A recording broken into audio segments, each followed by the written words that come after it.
Hi ಎಲ್ಲರಿಗೂ ನನ್ನ ಪ್ರೀತಿಯ ನಮಸ್ಕಾರಗಳು. ಸರಿತಾ ಎ ಕುಕ್ಕಿಂಗ್ ಆ್ಯಂಡ್ ವ್ಲಾಗ್ಸ್ಗೆ ನಿಮಗೆಲ್ಲರಿಗೂ ಕೂಡ ಸ್ವಾಗತ. ಇವತ್ತು ನಾನು ಮನೆಯಲ್ಲಿ ಏಡಿ ಸಾರು ಮಾಡಿದ್ದೀನಿ ನೋಡಿ. ಏಡಿ ಮೀನು ಸಾರು. ಇದನ್ನು ಮಲಯಾಳಂ ಭಾಷೆಯಲ್ಲಿ ñಂಡು ಮೀನು ಅಂತಾರೆ, ತುಳು ಭಾಷೆಯಲ್ಲಿ ದೆಂಜಿ ಮೀನು ಅಂತ ಅಂತಾರೆ. ಇವತ್ತು ನಾನು ಗಸಿ ಮಾಡಿದ್ದು ಸೂಪರಾಗಿದೆ, ಅಷ್ಟು ಚೆನ್ನಾಗಿ ಬಂದಿದೆ. ಇದು ಚಪಾತಿಗೆ, ನೀರು ದೋಸೆ, ಅನ್ನ, ಕುಚಿಲಕ್ಕಿ ಅನ್ನ, ಬೆಳ್ತಿಗೆ ಅಕ್ಕಿ ಅನ್ನ ಎಲ್ಲದೂ ಕೂಡ ಚೆನ್ನಾಗಿರುತ್ತೆ. ಈಗ ನೋಡಿ, ಈ ಏಡಿ ಮೀನಿನ ಸೀಸನ್ನೇ ಅಲ್ಲ ಇದು. ಕೆಲವು ಮೀನುಗಳಿಗೆ ಸೀಸನ್ ಇರುತ್ತೆ, ಹಾಗಾಗಿ ಸ್ವಲ್ಪ ರೇಟು ಕೂಡ ಜಾಸ್ತಿ ಇದೆ.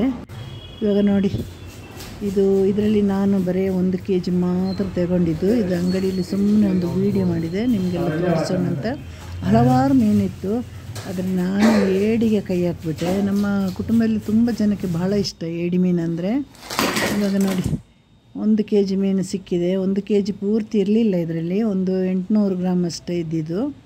ನಾನು ಚೆನ್ನಾಗಿರೋದು ನೋಡಿ ತಗೊಂಡು ಬಂದೆ. ವೆಯ್ಟ್ ಇರಬೇಕು, ಏಡಿ ತಗೊಳ್ಳುವಾಗ ವೆಯ್ಟ್ ಇದ್ದರೆ ಅದರಲ್ಲಿ ಮಾಂಸ ಇದೆ ಅಂತ ಅರ್ಥ. ಮತ್ತು ಈ ಬೆಳದಿಂಗಳ ಟೈಮಲ್ಲಿ ಏಡಿಯಲ್ಲಿ ಮಾಂಸ ಇರೋದಿಲ್ಲ. ಏನು ಹೇಳೋದು, ಅಮಾವಾಸ್ಯೆ ಟೈಮಲ್ಲಿ ತುಂಬ ಮಾಂಸ ಇರುತ್ತೆ, ಅದು ಗೊತ್ತಿರಬೇಕು. ಅಮಾವಾಸ್ಯೆ ಟೈಮಲ್ಲಿ ಏಡಿ ಮೀನು ತಗೊಂಡ್ರೆ ಅದರಲ್ಲಿ ಚೆನ್ನಾಗಿ ಮಾಂಸ ಬರುತ್ತೆ. ಮತ್ತು ನಾವು ಇದು ವೆಯ್ಟ್ ನೋಡಬೇಕು, ಒಳ್ಳೆ ವೆಯ್ಟ್ ಇದ್ದರೆ ಮಾಂಸ ಇದೆ ಅಂತ ಅರ್ಥ. ಆಗ ಅಮಾವಾಸ್ಯೆ ಹುಣ್ಣಿಮೆ ಲೆಕ್ಕಕ್ಕೆ ಬರೋದಿಲ್ಲ. ಇವತ್ತು ನಾನು ಮನೆಯಲ್ಲೇ ತಂದು ಕ್ಲೀನ್ ಮಾಡಿದೆ, ಯಾಕೆಂದರೆ ಅಂಗಡಿಯಲ್ಲಿ ಜನ ಇದ್ದರು ತುಂಬ. ಮಂಗಳವಾರ ಅಲ್ವ, ಮಂಗಳವಾರ ಅಂದರೆ ಹೊಸ ಮೀನು ಬರೋದು. ಸೋಮವಾರ ಮೀನು ಅಂಗಡಿಗೆ ರಜೆ ಇರುತ್ತಲ್ವ, ಹಾಗಾಗಿ ಮಂಗಳವಾರ ಯಾವಾಗಲೂ ರಶ್ ಇರುತ್ತೆ ಮೀನು ಅಂಗಡಿಯಲ್ಲಿ. ಹಾಗೆ ನಾನು ಮನೆಯಲ್ಲಿ ತಂದು ಕಟ್ ಮಾಡಿದೆ. ನನಗೆ ಮತ್ತು ಖುಷಿಯಾಗುತ್ತೆ ಮನೆಯಲ್ಲಿ ಕಟ್ ಮಾಡಲಿಕ್ಕೆ. ಅವರು ಕಟ್ ಮಾಡಿ ಅದು ಇದು ಎಲ್ಲ ಅರ್ಧಕ್ಕರ್ಧ ವೇಸ್ಟ್ ಮಾಡ್ತಾರೆ. ನಾವು ಮಾಡುವಾಗ ಚೆನ್ನಾಗಿ ಅದರ ಮಾಂಸ ಎಲ್ಲೂ ಕಳೆದು ಹೋಗೋದಾಗಿ ನೀಟಾಗಿ ಕ್ಲೀನ್ ಮಾಡ್ತೀವಲ್ವ. ಹಾಗೆ ನಾನು ನಮ್ಮ ಮಣೆ ಕತ್ತಿಯಲ್ಲಿ ಕೂತ್ಕೊಂಡು ಚೆನ್ನಾಗಿ ಕ್ಲೀನ್ ಮಾಡಿದೆ. ಇದು ನಮಗೆ ಕಷ್ಟ ಅಂದರೆ ಇದರ ವೇಸ್ಟ್ ಹಾಕಲಿಕ್ಕೆ ಕಷ್ಟ. ನಾನು ಅದನ್ನೇನು ಮಾಡಿದೆ ಅಂದರೆ, ಏನೊಂದು ಐಡಿಯಾ ಮಾಡಿದೆ. ಅದರ ಚಿಪ್ಪನ್ನೆಲ್ಲ ಚೆನ್ನಾಗಿ ತೊಳೆದು ಒಂದು ಕವರಲ್ಲಿ ಹಾಕಿಟ್ಟಿದ್ದೀನಿ. ಅದು ಒಣಗಿದಾಗ ಅದು ಡಸ್ಟ್ಬಿನ್ನಲ್ಲಿ ಹಾಕಿದರೆ ಬಹಳಷ್ಟು ಸ್ಮೆಲ್ ಬರುತ್ತೆ. ಅಕಸ್ಮಾತ್ ನಾಳೆ ಡಸ್ಟ್ಬಿನ್ ಅವರು ತಗೊಂಡೋಗಿಲ್ಲ ಅಂದರೆ ಮನೆಯಲ್ಲಿ ಕೂತ್ಕೊಳ್ಳಿಕ್ಕಾಗಲ್ಲ. ಹಾಗೆ ಹೇಗೋ ಅದರ ವೇಸ್ಟನ್ನ ಒಂದು ಐಡಿಯಾ ಮಾಡಿ ಇಟ್ಟಿದ್ದೇನೆ ನಾನು. ಆ ಐಡಿಯಾ ಮಾಡಿನೇ ನಾನು ತರೋದು. ಹಾಗೆ ನಾನು ನೋಡಿ ಮಣೆ ಕತ್ತಿಯಲ್ಲಿ ಕೂತ್ಕೊಂಡು ಕ್ಲೀನ್ ಮಾಡ್ತಾಯಿದ್ದೀನಿ. ನಾನು ಚಿಕ್ಕ ವಯಸ್ಸಿನಲ್ಲೇ ನನಗೆ ಮೀನೆಲ್ಲ ಕ್ಲೀನ್ ಮಾಡಿ ಅಭ್ಯಾಸ ಇದೆ, ಹಾಗಾಗಿ ನನಗೇನು ಕಷ್ಟ ಅಂತ ಅನಿಸಲ್ಲ ಮೀನು ಕ್ಲೀನ್ ಮಾಡೋದು. ನೋಡಿ, ನಾನು ಒಂದು ಮೀನನ್ನ 2 ಪೀಸ್ ಮಾಡಿದೆ. ಆಗ ಏನಾದರೂ ತಿನ್ನಲಿಕ್ಕೆ ಸಿಗುತ್ತೆ. ತುಂಬ ದೊಡ್ಡದಿದ್ದರೆ 4 ಪೀಸ್ ಮಾಡ್ಬೋದು, ಮಧ್ಯದಲ್ಲಿ 2 ಮತ್ತು ಅದನ್ನು 2 ಮಾಡ್ಬೋದು. ಮತ್ತು ಅದರ ಕಾಲಿನ ಸೈಡಲ್ಲೆಲ್ಲ ಮುಳ್ಳೆಲ್ಲ ಇರುತ್ತೆ. ಇದೆಲ್ಲ ಕ್ಲೀನ್ ಮಾಡಿದ ಮೇಲೆ ಅದರ ಕಾಲನ್ನು ಕೂಡ ಕ್ಲೀನ್ ಮಾಡಬೇಕು, ಇಲ್ಲಾಂದರೆ ತಿನ್ನುವಾಗ ಮುಳ್ಳೆಲ್ಲ ತಾಗಿದರೆ ತುಂಬ ಕಷ್ಟ, ಇನ್ಫೆಕ್ಷನ್ ಆಗಿಬಿಡುತ್ತೆ. ಹಾಗಾಗಿ ಆ ಮುಳ್ಳನ್ನು ಈಸಿ ಕ್ಲೀನ್ ಮಾಡೋದು. ನೀವೆಲ್ಲ ಗೊತ್ತಿರೋದವರೆಲ್ಲ ಅಂಗಡಿಯಲ್ಲೇ ಕ್ಲೀನ್ ಮಾಡ್ಕೊಂಡು ಬನ್ನಿ, ಗೊತ್ತಿರೋರು ಮಾತ್ರ ಮನೆಯಲ್ಲಿ ಹೀಗೆ ಕ್ಲೀನ್ ಮಾಡಿ, ಆಯಿತಾ. ನಮಗೆಲ್ಲ ಅಂದರೆ ಅಭ್ಯಾಸ ಅಲ್ವ, ನಾವು ಸಮುದ್ರ ಪಕ್ಕದಲ್ಲೇ ಇರೋರು. ಹಾಗಾಗಿ ನಮಗೆ ಮೀನು ಕಟ್ ಮಾಡೋದೆಲ್ಲ ದೊಡ್ಡ ವಿಷಯ ಅಲ್ಲ, ನಮಗೆ ಎಲ್ಲ ಪ್ರಾಕ್ಟೀಸ್ ಇದೆ. ನನಗೆ ಎಲ್ಲ ಕೆಲಸಕ್ಕಿಂತಲೂ ಬಹಳ ಇಷ್ಟ. ನೋಡಿ, ಇದು ನಾನು ಕಟ್ ಮಾಡಿ ತೊಳೆದಿಟ್ಟಿದ್ದೀನಿ. ಅದರಲ್ಲಿ ಎಲ್ಲೋ ಕಲರ್ ಕಾಣುತ್ತೆ ಅಲ್ವ, ಅದು ಮೊಟ್ಟೆ. ಇವಾಗ ನೋಡಿ, ಕಾಲು ಕೂಡ ತೊಳೆದಿಟ್ಟಿದ್ದೀನಿ. ಅದರ ನೋಡಿ ಚೂಪಾಗಿರುವ ಇದನ್ನೆಲ್ಲ ತೆಗಿಬೇಕು, ಅದು ಕಟ್ ಮಾಡಬೇಕು. ಒಂದು ಕಡೆ ಒಂದು ಪೇಪರ್ ಇಟ್ಟು ಅದನ್ನು ಯಾವುದಾದ್ರೂ ಒಂದು ಮರದ ಪೀಸ್ ಅಥವಾ ಕತ್ತಿಯ ಸೈಡಲ್ಲಿ ಅದನ್ನು ಈ ಥರ ಕಟ್ ಮಾಡ್ತಾ ಹೋಗ್ಬೇಕು. ಈಗ ಕಟ್ ಮಾಡಿ ಎಲ್ಲ ನಾನು ಕ್ಲೀನ್ ಮಾಡಿ ಇಟ್ಟೆ. ಇನ್ನೊಂದು 10-15 ನಿಮಿಷ ಇದನ್ನು ಬೇಯಿಸಬೇಕು, ಒಂದು ಹಾಫ್ ಬಾಯ್ಲ್ ಮಾಡಬೇಕು. ಹಾಫ್ ಮಾಡಬೇಕು ಅಂತಲೇ ಇಲ್ಲ, ಒಂದು ಕಾಲು ಭಾಗ ಮಾಡಿದ್ದು ಸಾಕು. ಅದು ಬೇಕದು ಉಪ್ಪು ಇಳಿಲಿಕ್ಕೋಸ್ಕರ ಆ ಥರ ಮಾಡೋದು. ಅದನ್ನು ಸುಮ್ಮನೆ ಮಣ್ಣಿನ ಪಾತ್ರೆಯಲ್ಲಿ ಹಾಕಿ ಉಪ್ಪು ಹಾಕಿ ಸ್ವಲ್ಪ ನೀರು ಹಾಕಿ ಬೇಯಿಸುವಾಗ ಮಸಾಲೆಗೆಲ್ಲ ರೆಡಿ ಮಾಡಿ ಇಟ್ಕೊಳ್ಬೇಕು ನಾವು. ಕೆಲವರು ಸಾರು ಜೊತೆನೇ ಬೇಯಿಸ್ತಾರೆ, ಅದು ಕೂಡ ಚೆನ್ನಾಗಿರುತ್ತೆ. ಹೀಗೆ ಒಂದು ತುಂಬ ಹೊತ್ತು ಬೇಯಿಸಬೇಡಿ, ಫುಲ್ ಬೇಯಿಸಬಾರ್ದು. ಇವಾಗ ಈರುಳ್ಳಿ ಏನೂ ಹಾಕಿಲ್ಲ ನಾನು, ಬರೀ ನೀರು, ಉಪ್ಪು, ಆಮೇಲೆ ನಮ್ಮ ಕ್ರ್ಯಾಬು, ಅರಿಶಿನೆಲ್ಲ ನಾವು ರುಬ್ಬುವಾಗ ಹಾಕೋಣ. ಇದೊಂದು 3-4 ಕುದಿ ಬಂದಾಗ ಅಲ್ಲಿ ಮುಚ್ಚಿಟ್ಬಿಡಬೇಕು.